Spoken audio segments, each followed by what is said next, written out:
குடியரசு தினம் நாளை கொண்டாடப்படுவதையொட்டி சென்னை காமராஜர் சாலையில் அணிவகுப்பு ஒத்திகை நடைபெற்று வருகிறது. இது குறித்த கூடுதல் தகவல்களை அங்கிருக்கும் நமது செய்தியாளர் சிவராமனிடம் கேட்கலாம். வணக்கம் சிவராமன், தற்போதைய மெரினா கடற்கரையின் நிலை என்ன? காமராஜர் சாலையில் எத்தகைய அணிவகுப்பு காட்சிகள் அரங்கேறி வருகிறது?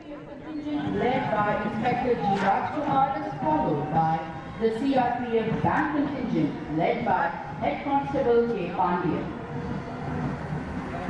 வணக்கம் சிபி. அதாவது கடந்த ஒரு வாரமாகவே ஜல்லிக்கட்டுக்கு ஆதரவாக சென்னை மெரினா கடற்கரையில் விவேகானந்தர் இல்லம் எதிரே போராட்டங்கள் நடைபெற்று வந்த இந்த நிலையில் எப்பொழுதுமே கடந்த வருடங்களை பொறுத்தவரை 3 முறை பாதுகாப்பு அணி ஒத்திகையானது சென்னை மெரினா கடற்கரையில் நடைபெறும். ஆனால் இந்த முறை பார்த்தோமேயானால் கடந்த ஒரு வாரமாகவே ஜல்லிக்கட்டு தொடர்பாக போராட்டங்கள் நடைபெற்று வந்ததால் போலீசார் சற்று சிரமப்பட்டனர் பாதுகாப்பு ஒத்திகைகளை நடத்துவதில்.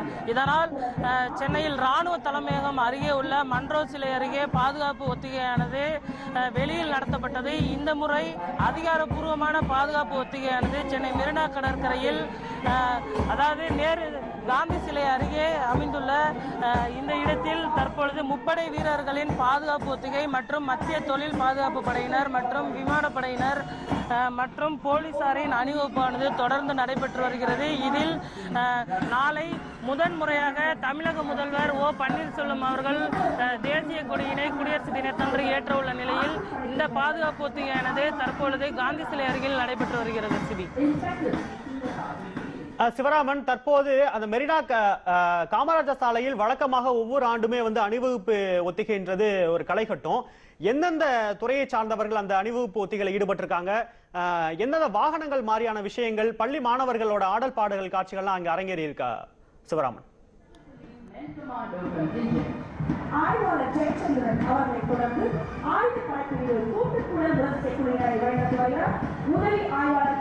அதாவது கடந்த சில வருடங்களாகவே பாதுகாப்பு ஒத்திகையானது 3 முப்படை வீரர்களின் அணிவகுத்து செல்வார்கள். அதைத் தொடர்ந்து தமிழக போலீசார் மற்றும் ராணுவ பிரிவை சேர்ந்த மாணவர்கள் தொடர்ந்து அணிவகுத்து செல்வார்கள். ஆனால் இந்த வருடம் பார்த்தோமேயானால் பாதுகாப்பு ஒத்திகையில் சிறு மாற்றங்கள் செய்யப்பட்டுள்ளது. அதாவது முப்படை வீரர்களின் அணிவகுப்பு முடிந்தவுடன் மத்திய தொழில் பாதுகாப்பு படையினர் அணிவகுத்து செல்கின்றனர்.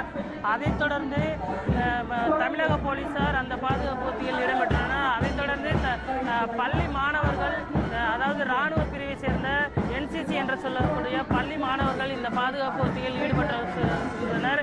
இந்த முறை பாதுகாப்பு ஏற்பாடுகள் என்பது சற்று தீவிரமாகவே செய்யப்பட்டுள்ளது. குறிப்பாக எந்த ஒரு வன்முறையும் நிகழ்ந்துவிடக்கூடாது என்பதில் போலீசார் மிகுந்த கவனத்துடன் உள்ளனர். அதனால் மெரினா அடையக்கூடிய 7 பிரதான சாலைகளும் போலீசாரின் முழு கட்டுப்பாட்டில் கொண்டு வரப்பட்டுள்ளது. நாளை எந்த ஒரு அமைப்பினரும் கருப்பு கொடி காட்டிவிடக்கூடாது, யாரும் அத்துமீறி நுழைந்து விடக்கூடாது என்பதால் ஊடக வண்டிகளுக்கு கூட உள்ளே அனுமதி மறுக்கப்பட்டு வருகிறது.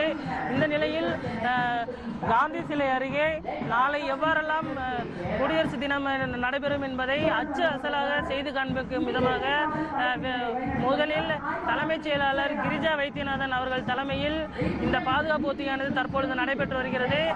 தேசிய கொடியானது நாளை முதல்வர் அவர்கள் எவ்வாறு ஏற்றுவார், அதைத் தொடர்ந்து முப்படை வீரர்களின் பாதுகாப்பு அணிவகுப்பை தொடர்ந்து எவ்வாறு நடைபெறும் அதை முதல்வர் அவர்கள் ஏற்றுக்கொள்வார். அதைத் தொடர்ந்து கடந்த வருடங்களைப் போல இந்த வருடம் கலை நிகழ்ச்சிகள் அவ்வளவு வெகு சிறப்பாக ஏற்பாடு செய்யப்படவில்லை.